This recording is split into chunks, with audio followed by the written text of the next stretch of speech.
मेरी दोनों किडनियां फेल हैं और कोई आए और ये कहे कि मेरे हाथ पे कोई कलावा बांध दे या कोई जंतुर बांध दे और कहे छू और हो जाओ, मैं पूरे विश्व के अंदर ऐसे लोगों को चैलेंज कर रहा हूं जो लोग उपाय बताते हैं और उन्होंने सरासर नकार दिया ऐसे उपायों को। अगर मैं देखूं बाकायदा उनकी चीजें, वो प्रेमानंद महाराज जी ने नकार दिया इस चीज को। और वो महाराज जी खुद कहते हैं कि मेरी दोनों किडनियां फेल हैं और बाकायदा उनकी डायलिसिस चलती और करोड़ों लोग उनको सुनते हैं। लेकिन कभी राजनीति के ऊपर, कभी धर्म के ऊपर या कभी राजनीति शास्त्र के ऊपर मैंने उनकी वाणी से ऐसी कोई टिप्पणी नहीं सुनी जिसमें जो है समाज के अंदर लोग डिवाइड की बात करें, चीजें करें। ठीक है, मैं वही जानना चाह रहा हूं आपके अंदर, क्या आप उनकी बात से सहमत हैं? बिल्कुल, क्यों नहीं, हम तो ये कहेंगे। तो फिर उपाय महाराज जो बताए जाते हैं वो तो क्लियर कह रहे हैं कि ऐसे उपाय कोई एक ही डॉक्टर है, दिल्ली का एक स्पेशलिस्ट डॉक्टर के पास जाइए, हो सकता है आपको उसकी दवाई लग जाए और हो सकता है मुझे नहीं लगे। ऐसे नहीं हो सकता। ऐसा कैसे नहीं हो सकता? नहीं हो सकता,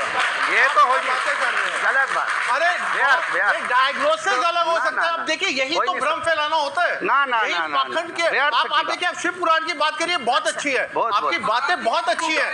एक ही डॉक्टर, क्या प्रेमानंद महाराज जी को उपाय नहीं पता है? नहीं, उपाय वाला विषय नहीं है, आप करो तो आप। अरे तो मतलब उनको ज्ञान नहीं है इस बात का जी, इस बात को उनको ज्ञान नहीं है, प्रेमानंद महाराज जी को ज्ञान नहीं है या कोई ऐसी बात। मैं उठाती हूँ, आप सभी लोग, आपका क्वेश्चन मैं समझ गई। आपकी तो मुलाकात भी हुई है प्रेमानंद महाराज जी से? नहीं, मेरी और ये मुलाकात नहीं हुई। आप वृंदावन गए थे? मैं वृंदावन गोवर्धन नाथ जी के दर्शन करने, परिक्रमा करने, यमुना पान करने के लिए जाता हूँ। अच्छा, विश्व में सभी इस बात को लेकर अचंभित हैं कि भाई वो डायलिसिस पे रहते हैं, उनकी जो फिजिकल कंडीशन है उसके बाद भी आज वो चल रहे हैं और कोई मेडिकेशन उनके पास नहीं है, सिर्फ अध्यात्म मार्ग है। तो ऐसे कैसे चमत्कार होते हैं? क्यों नहीं हो सकता? इसमें दिक्कत क्या है? आपकी भक्ति का बल जब जब बढ़ता है तो परमात्मा आपको संभालता है। कहते हैं कि वो विश्वास वाला एक क्रम हम लोग कथाओं में वर्णन करते हैं कि एक संत ने कहा कि जब कोई गिरता है तो उसको शिव संभालता है, भगवान संभालते हैं। एक व्यक्ति ने विचार करा कि जब इतनी बड़ी बात करे तो मैं गिर के ही देख लूं, तो वो कुएं के अंदर गिरने चले गया। फिर उसके मन में आया मैं गिर तो जाऊंगा और अब भगवान संभालने नहीं आया, तो उसने पाँव में रस्सी बांध ली, रस्सी बांधकर घाट पे बांध लिया और कुएं में लटक गया। अब उसके मन में जब विश्वास था कि वो तू गिरेगा तो भगवान संभालेगा, और उसका अविश्वास हो गया, उसने पाँव बांधा और कुएं में लटक गया। दूसरा व्यक्ति वहां से निकल रहा था, उसको आवाज आई कि कोई पड़ा हुआ है, उसने रस्सी को खींचना प्रारंभ करा। जैसी रस्सी खींची उसने कहा मुझे उठाना नहीं, मेरे संत के मुंह से सुना है कि जब कोई गिरता है तो भगवान उठाता है, तो क्या तेरे संत ने ऐसे ही बोला है? तो कहा ऐसे ही बोला है। उसने सोचा मैं भी गिर के देख लेता हूँ। उसके पास रस्सी नहीं थी, उसने बड़ के पेड़ की डालियां अपने पाँव में बांधी और लटक गया। जब वो लटका नीचे तो लटकने के बाद बड़ के पेड़ की डालियां टूटने लगी, वो नीचे गिरने लगा। भगवान ने आकर उसको जब झेला तो उसके मन में आया जो लटका हुआ था कि मैं 3 दिन पहले से लटका हूँ, आप मुझे क्यों नहीं झेल रहा है? भगवान बोले तूने एक व्यक्ति पर विश्वास नहीं करा, उसकी वाणी पर, तो तुझे परमात्मा कैसे मिल सकता है? आप विश्वास तो करो।